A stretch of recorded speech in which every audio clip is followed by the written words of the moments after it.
Assalamualaikum warahmatullahi wabarakatuh. Dalam kesempatan kali ini kita akan menceritakan kisah tentang Sunan Kalijaga yang dilarang pergi haji ke Mekah.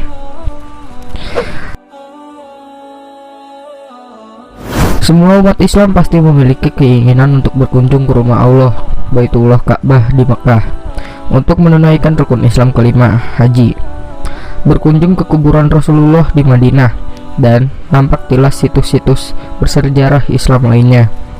Semua umat Islam memiliki harapan bisa datang ke sana, tidak terkecuali Sunan Kalijaga atau Raden Said. Sunan Kalijaga merupakan salah seorang anggota Wali Songo, sekumpulan alim ulama yang berhasil mengislamkan masyarakat Nusantara, utamanya Jawa. Dikisahkan suatu ketika Sunan Kalijaga berada di Malaka. Ia memiliki kehendak untuk menjalankan ibadah haji. Namun siapa sangka seorang ulama senior pada saat itu, Maulana Maghribi, meminta Sunan Kalijaga untuk kembali Jawa, tidak memperkenankannya untuk melanjutkan perjalanannya ke Mekah. Larangan Maulana Maghribi terhadap Sunan Kalijaga tersebut bukan tanpa dasar. Maulana Maghribi beralasan, jika Sunan Kalijaga tetap pergi haji, maka masyarakat Jawa akan keluar Islam atau kembali kafir, karena pada saat itu kerajaan Demak masih dalam transisi.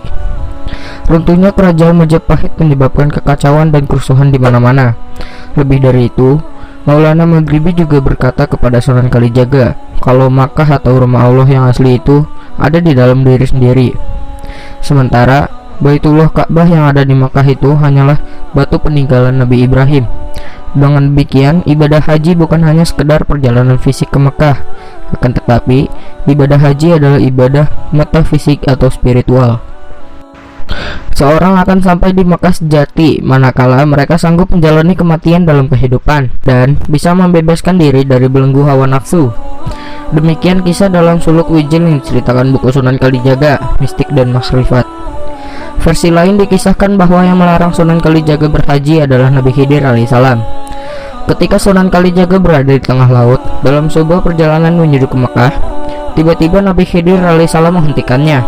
Segera saja Nabi Khidir alaihissalam memberikan nasihat kepada Sunan Kalijaga agar tidak usah melanjutkan perjalanannya ke Mekah jika tidak mengetahui apa yang dilaksanakannya selama tinggal di sana.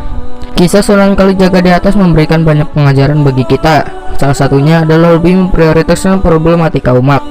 Sunan Kalijaga dilarang berhaji karena pada saat itu iman masyarakat Jawa yang menjadi medan dakwah Sunan Kalijaga masih rapuh.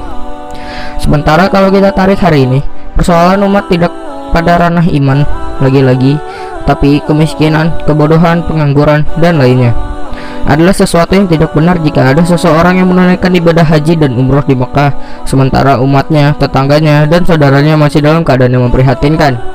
Bukankah ada banyak cerita yang mengisahkan bahwa seseorang mendapat status haji mabrur meski tidak menjalankan ibadah haji di Mekah? Ada hadis Nabi juga yang menceritakan hal itu. Dikisahkan bahwa usai menunaikan haji, para sahabat mendatangi Nabi Muhammad SAW. Mereka bertanya perihal siapa yang hajinya mabrur. Nabi Muhammad SAW menjawab bahwa yang hajinya mabrur adalah si Fulan. Mendengar nama sahabat yang disebut Nabi Muhammad SAW tersebut, para sahabat jadi terheran-heran. Mengapa? Karena si Fulan yang disebut Nabi tersebut tidak jadi menunaikan ibadah haji. Malah si Fulan menggunakan uang yang disisakan untuk bekal haji itu untuk menolong tetangganya yang sakit. Itu tadi kisah tentang Sunan Kalijaga yang dilarang pergi haji ke Mekah. Sekian dulu dari saya. Wassalamualaikum warahmatullahi wabarakatuh.